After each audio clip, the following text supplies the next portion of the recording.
Welcome to today's StannieDevo. The portion taken for today's daily reading is from Matthew chapter 10, verse 27.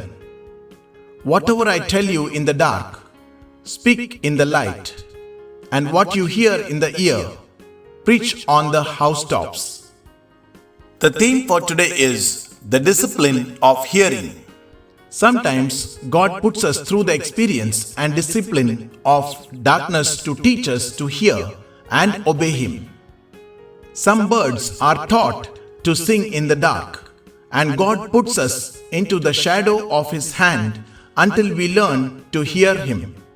Isaiah chapter 49 verse 2 says so.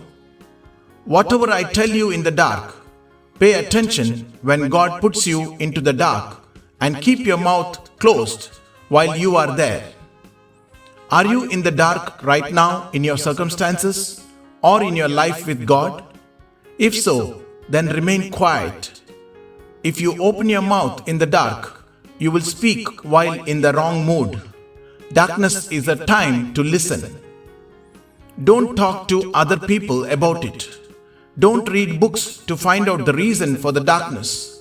Just listen and obey.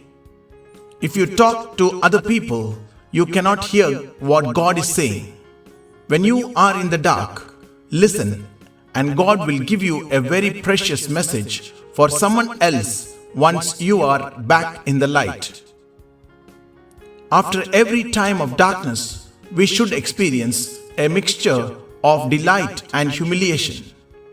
If there is only delight, I question whether we have really heard God at all. We should experience delight for having heard God speak, but mostly humiliation for having taken so long to hear Him. Then we will exclaim, "How slow I have been to listen and understand what God has been telling me." And yet, God has been saying it for days and even weeks.